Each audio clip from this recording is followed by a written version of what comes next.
হরে কৃষ্ণ, রাধে রাধে। জয় শ্রী গুরুপাদ পদ্ম কি জয়। প্রিয় ভক্তবৃন্দ, দর্শক বন্ধু, আজকের আলোচনার প্রারম্ভে সর্বাগ্রামী আমার নিত্য জীবনদাতা পরমারাধ্য শ্রী গুরুপাদ পদ্মে অসংখ্য প্রণতি নিবেদন করে গুরুপাদ পদ্মের হৃদয়ের ধর্ম প্রাণ সর্বস্ব শ্রীমান মহাপ্রভু শ্রী শ্রী রাধা গোবিন্দ বনমালীজির শ্রীপাদ পদ্মে প্রণতি জানিয়ে আপনাদের সকলকে আমি আমার আন্তরিক প্রীতি শুভেচ্ছা এবং পূজ্য পাদ পদ্মে সশ্রদ্ধ প্রণতি নিবেদন করে সকলের শুভেচ্ছা শুভাশীর্বাদ প্রার্থী হয়ে আজকের আলোচনায় অংশগ্রহণ করছি। আজকে আমরা আলোচনা করব ইতপূর্বে অর্থাৎ গত পোস্টে বিগত দিনে আমাদের আলোচনা হয়েছিল শ্রীল রঘুনাথ দাস গোস্বামীর সম্বন্ধে কিছু কথা। আজকে হলো শনিবার 10 ফেব্রুয়ারি এবং সামনেই অর্থাৎ বুধবার দিন, রবি সোম মঙ্গল বাদ দিয়ে অর্থাৎ 14 ফেব্রুয়ারি 14 ফেব্রুয়ারি বুধবার এই দিন হলো সরস্বতী পূজা। তো সরস্বতী পূজার দিনটি শুধু সরস্বতী পূজাই নয়, অত্যন্ত বিশেষ দিন। আমরা আগে আলোচনা করেছিলাম অনেক মহাজন মহাপুরুষ পার্ষদ বৈষ্ণবদের তাদের আবির্ভাব তিরোভাব প্রভৃতি রয়েছে। এমনকি গৌর শক্তি বিষ্ণুপ্রিয়া দেবীরও আবির্ভাব তিথি। আর সেদিন রঘুনন্দন ঠাকুরের, রঘুনাথ দাস গোস্বামী প্রভুর, এই জন্য বৈষ্ণববৃন্দ ভক্তগণ এই দিনটাকে খুব বেশি মানেন এবং অনেক উৎসব অনুষ্ঠান এই দিন হয়ে থাকে। ভগবানের বিশেষভাবে সেবা পুজো ভোগ রন্ধনাদি, তাকে ভোগ নিবেদন প্রভৃতি বিবিধভাবে হয়ে থাকে। তাই এই দিনটি আপনারা সকলেই মান্য করবেন। দেবী সরস্বতী সম্বন্ধেও আমরা সংক্ষিপ্ত কিছু কথা বলেছি যে সরস্বতী পূজা বৈষ্ণবরা তো সকল দেবদেবীদেরকে সম্মান করেন। তাছাড়া সরস্বতী পরা এবং অপরা বিদ্যার দেবী তিনি। তো ভক্তরা পরা বিদ্যারই সেখানে করে থাকেন, চর্চা করে থাকেন, অনুশীলন করে থাকেন এবং সেই পরাবিদ্যাদাত্রী সরস্বতীর আরাধনা বা তার পূজা তারা করেন। তারা তো নিত্যকালই করেন। সেই প্রসঙ্গে আমরা ইতিপূর্বে আলোচনা করেছি। পরবর্তী সময়ে কখনো সুযোগ হলে আবার এই সরস্বতী পূজা সম্বন্ধে পরা অপরা ইত্যাদি বিষয়ে আমরা আরেকটু ডিটেলস আলোচনা করার চেষ্টা করব। তো আজকে যে আলোচনা করব, আমরা পূর্ব আলোচনায় বলেছিলাম যে শ্রী রঘুনাথ দাস গোস্বামী প্রভুর কথা কিছু আলোচনা করব, যার আবির্ভাব তিথি হলো অর্থাৎ এই বসন্ত পঞ্চমীতে, মানে সরস্বতী পূজার দিনই। একদিকে সরস্বতী পূজা, আবার সেই দিনই আবির্ভাব হচ্ছে বিষ্ণুপ্রিয়া দেবীর, সেই দিনে আবির্ভাব হচ্ছে রঘুনাথ দাস গোস্বামী প্রভুর, সেই দিনে আবির্ভাব হচ্ছে রঘুনন্দন ঠাকুরের প্রভৃতি বিশেষগুলি রয়েছে। তাই এই দিনটি ভক্তদের বা বৈষ্ণবদের কাছে খুবই বিশেষভাবে মান্য। সুতরাং আমরা সেই বিশেষ দিনে যে আবির্ভূত হয়েছেন রঘুনাথ দাস গোস্বামী প্রভু, যার কথা আমরা ইতিপূর্বে আলোচনা শুরু করেছিলাম, এখন আমরা তার কথা আবার কিছু বলবো। বিগত পর্বে অর্থাৎ প্রথম পর্বে আমরা আলোচনা করেছিলাম যে রঘুনাথ দাস গোস্বামী প্রভু শ্রী চৈতন্য মহাপ্রভুর কাছে, যিনি ভগবান হয়ে ভক্তরূপে আবির্ভূত হয়েছেন, সেই গৌর সুন্দরের কাছে দর্শনে গিয়েও তিনি ফিরে এসেছেন মানে কৃপা তো পেয়েছেন, কিন্তু মহাপ্রভু পাঠিয়েছেন যে তুমি গৃহে ফিরে যাও, স্থির হইয়া ঘরে যাও, না হো বাতুল। আমরা এই কথা আলোচনা গত পাঠে বা আলোচনা আমরা শ্রবণ করেছি এবং মহাপ্রভুর এই কথা শিক্ষা তিনি গ্রহণ করে তারপরে রঘুনাথ দাস গোস্বামী প্রভু আবার ফিরে আসেন এবং তারপরে সেখানে ফিরে আসার পরে আবার তিনি আরেকবার গিয়েছেন মহাপ্রভুর কাছে। তো দ্বিতীয়বারও এইভাবে ফিরে আসেন। তৃতীয়বারও তিনি আবার তাকে যখন খুব কড়াকড়ির মধ্যে রেখেছেন পরিবার পরিজনের লোকেরা, তো তখন সেইভাবে রাখার পরও তিনি কিন্তু আবার চিন্তা করছেন যে আমাকে তো বেরিয়ে যেতে হবে। তার মন অস্থির হয়ে আছে। যদি আমরা পূর্ব আলোচনাতে সম্পূর্ণ হয়তো করতে পারিনি, কিন্তু এটা জানতে পেরেছিলাম যে পিতামাতা তার এরকম অবস্থা দেখে, যেহেতু সংসারের দিকে মতিগতি নেই, তার জন্য তার বিবাহের ব্যবস্থা করলেন, বিবাহ সম্পাদনা করলেন এবং সেই বিবাহ দিয়ে তাকে সংসারের বন্ধনে আবদ্ধ রাখতে চাইলেন। তো যদিও সেটা আমরা পরবর্তী আলোচনায় শ্রবণ করব যে সেটা তাদের পক্ষে সম্ভব হয়নি। তো এই পর্যন্ত আলোচনা আমরা বিগত পর্বে শ্রবণ করেছিলাম। তো এরপর এক সময় তিনি চিন্তা করছেন যে আমি কি করে দর্শন পাবো, কোথায় যাব? আমি তো গেলাম মহাপ্রভুর কাছে, মহাপ্রভু আমাকে ফিরিয়ে ফিরিয়ে সান্ত্বনা দিয়ে বুঝিয়ে পাঠিয়েছেন। এরপর এক সময় তিনি শুনেছেন যে নিত্যানন্দ প্রভু এসেছেন পানুরিয়াতে। ভুল বললাম, নিত্যানন্দ প্রভু এসেছেন পানিহাটিতে। পানুরিয়া আমাদের এই মঠের কাছে নিকটই রয়েছে। মহাপ্রভু এখানেও এসেছিলেন, বিশ্রাম নিয়েছিলেন, বিশ্রামতলা রয়েছে। তো যাই হোক, নিত্যানন্দ প্রভু এসেছেন পানিহাটিতে। এই সংবাদ পেয়ে এরপরে রঘুনাথ দাস গোস্বামী প্রভু যার জন্য কিন্তু ব্যস্ত হয়েছেন। তো শুধু তাই নয়, তিনি চলেও যাচ্ছেন সকলকে একবার, এত লোকজন তারা রয়েছে তাদেরকে ফাঁকি দিয়ে। যদিও এই অবস্থায় একবার বলেছিলেন, রঘুনাথ দাস গোস্বামী প্রভুর মাতা বলেছেন যে তার এরকম বৈরাগ্য দেখেও তুমি কোনো ব্যবস্থা করছো না, তাকে শক্ত করে বেশ ভালো করে সেরকমভাবে বন্দি করে ঠিকমতো করে রাখো, এ তো যেভাবে রয়েছে তাতে তো যে কোনো সময় ছেলে বেরিয়ে চলে যাবে। তো এই কথার উত্তরে ছেলের মা অর্থাৎ রঘুনাথ দাস গোস্বামী প্রভুর মা যখন এই কথাগুলো বলেছিলেন, তখন তার পিতৃদেব বলছেন, উত্তর দিচ্ছেন তার মায়ের কাছে, দেখো এই ছেলেকে আমি অনেক চেষ্টা করলাম, কিন্তু একে এইভাবে বেঁধেও কিন্তু আর রাখা যায় না, সেটা কিন্তু সম্ভব নয়। এই ছেলেকে কি আর বেঁধে রাখা যায়? ইন্দ্রসম ঐশ্বর্য, স্ত্রী অপ্সরা সম, এসব বান্ধিতে নারীলেখ যার মন, দড়ির বন্ধনে তারে রাখিব কেমতে? জন্মদাতা পিতা নারে প্রারব্ধ খণ্ডাইতে, চৈতন্য চন্দ্রের কৃপা হইয়া আছে ইহারে, চৈতন্য প্রভুর বাতুল কে রাখিতে পারে? পিতা এরপরে অসহায় হয়ে তিনি বুঝতে পারছেন যে আমার আর করণীয় কিছু নেই, তাই তার ভার্যাকে তিনি বলছেন, স্ত্রীকে তিনি বলছেন যে দেখো তুমি যে বলছো আর আমার করার কিচ্ছু নেই, আমি তো অনেক লোকজন দিয়ে সব রেখেছিলাম, কিন্তু আর লোকজন দিয়েই কি করব বলো? যার কাছে এত অপ্সরার নেই স্ত্রী এবং ইন্দ্রের মতো যার ঐশ্বর্য, এইগুলোতেও যে বাঁধা থাকছে না, এই সমস্তের প্রতিও যার উদাসীনতা, তাকে কি আর এই দড়ি দিয়ে বেঁধে রাখা যায়? সুতরাং প্রারব্ধ খণ্ডাইতে না রে জন্মদাতা পিতা, প্রারব্ধ তার যেটা যা আছে সেটাই হবে, এটা কেউ পরিবর্তন করতে পারে না, জন্মদাতা পিতাও এটা খণ্ডন করতে পারে না। যাই হোক, এইভাবে তাদের মধ্যে আলোচনা হয়। বললেন চৈতন্যচন্দ্রের কৃপা হইয়াছে আরে, আসলে এর প্রতি চৈতন্যচন্দ্রের গৌরের কৃপা হয়ে গেছে।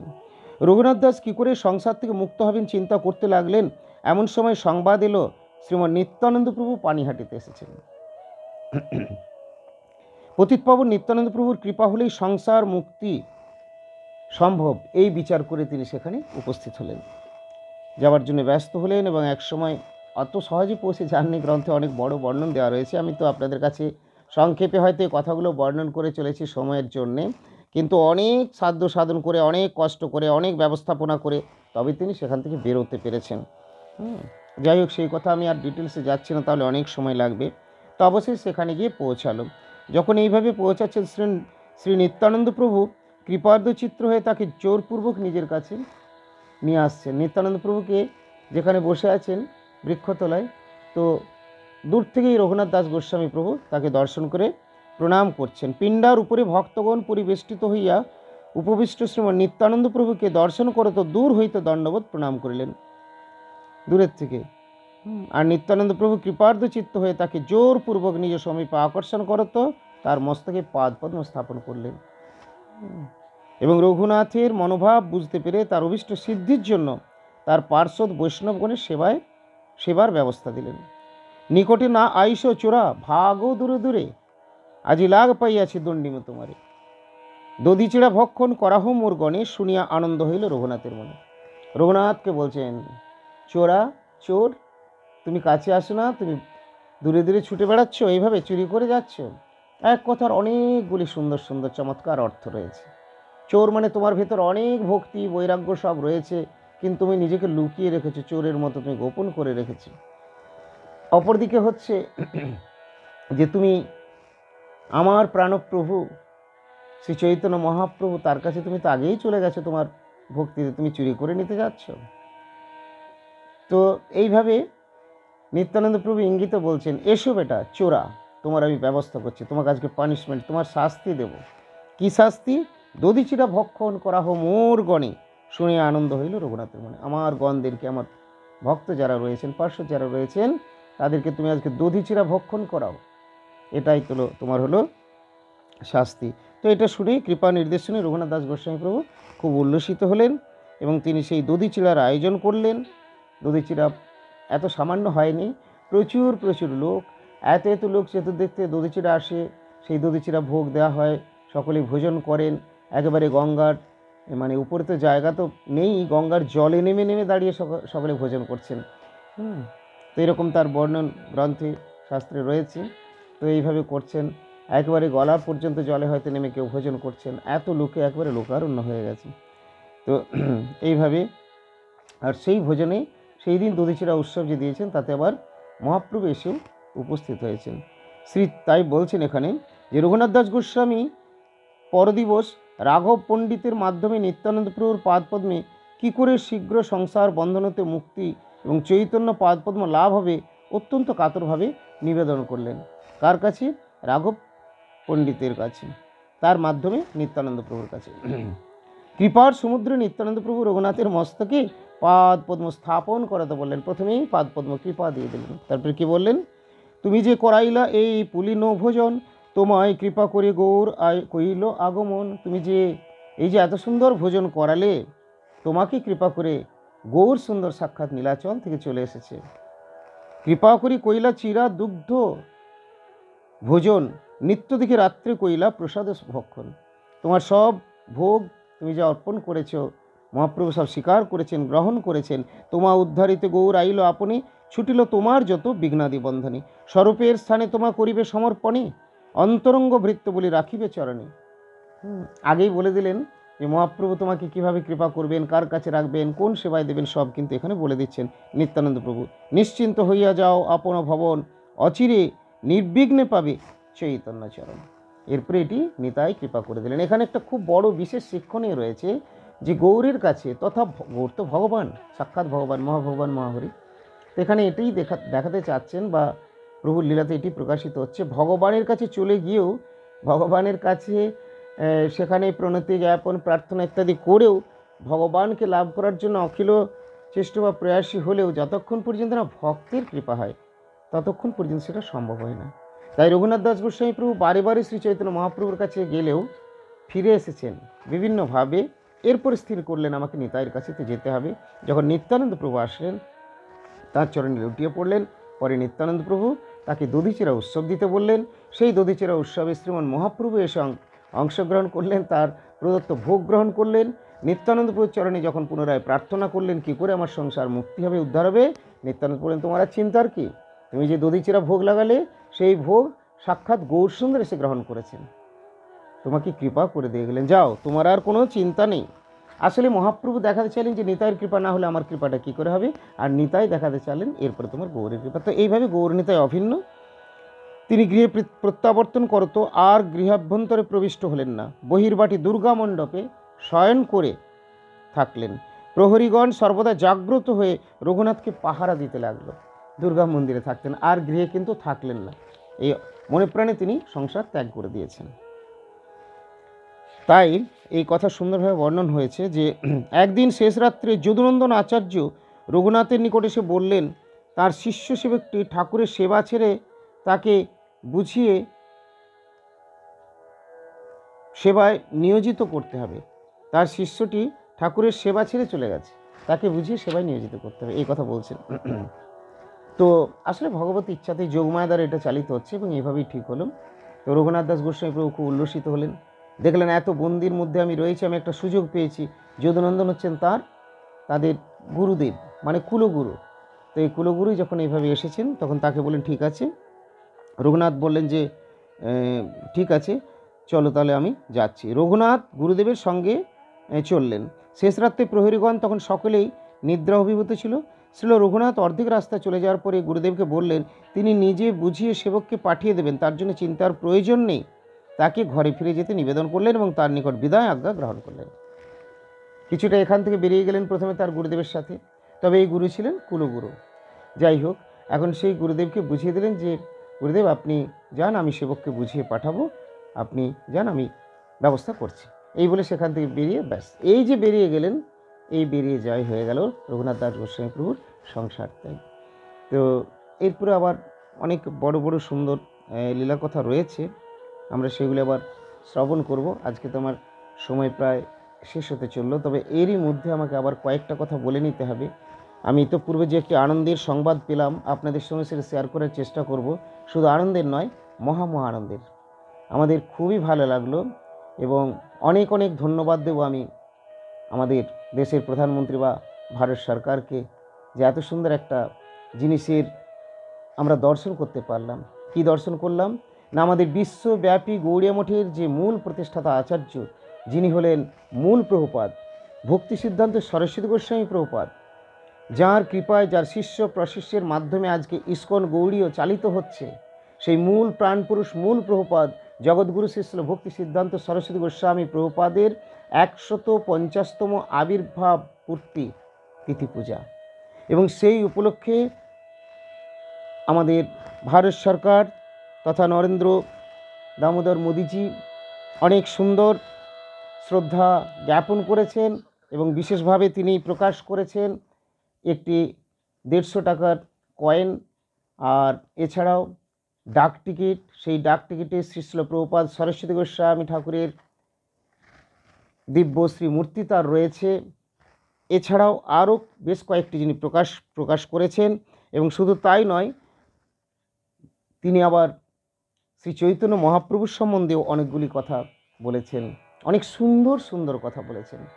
এবং সেই সুন্দর কথাগুলি শ্রবণ করে আমি সত্যি ধন্য, আমি আপ্লুত এবং তার প্রতি কৃতজ্ঞ যে তিনি আমাদেরই গুরুদেব, যে গুরু হলেন সারা বিশ্বব্যাপী যিনি খ্যাত, যে গুরু হলেন সারা বিশ্বের সকল গৌড়ীয় মঠ মন্দিরের মূল প্রতিষ্ঠাতা, যিনি হলেন মূল প্রভুপাদ ভক্তি সিদ্ধান্ত সরস্বতী গোস্বামী প্রভুপাদ, যার 150তম আবির্ভাব তিথি পূজাকে যিনি যথাযথ মর্যাদা দিয়েছেন এবং অনেক কিছু কার্য করেছেন তিনি সেই সরস্বতী গোস্বামী প্রভুপাদের জন্যে। আমি হয়তো এই সামান্য আমার এই মুখ দিয়ে আমি বেশি কথা তাদের এত কিছু বলতে পারবো না, আপনারা নিজেরাই প্রত্যক্ষ হয়তো করেছেন অনেক জায়গায়, আবার এখানেও করতে পারবেন। আমি চেষ্টা করব যে আপনাদেরকে সেগুলো দেখানোর জন্যে। তো আপনারাও সকলেই নিশ্চয়ই এটা মনোযোগ সহকারে দেখবেন এবং বোঝার চেষ্টা করবেন যে এগুলি আমাদের কোনো রাজনৈতিক কালচার নয়, রাজনৈতিক আলোচনা নয়। আমরা কিন্তু মহাপ্রভুর সেবক, আমরা গুরু গৌরাঙ্গীর, এবং সকলে আমরা চাইব যে শ্রী চৈতন্যের মনোভীষ্ট পূরণ হোক।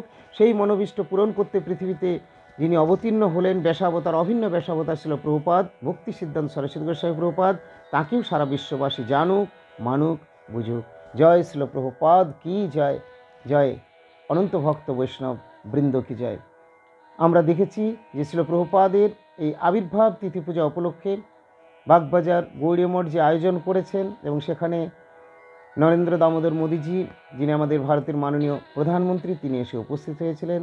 তিনি প্রভুপাদের শ্রীচরণে পুষ্পার্ঘ্য প্রদান করছেন, তার শ্রদ্ধার্ঘ্য নিবেদন করছেন, দেখে আমরা আপ্লুত।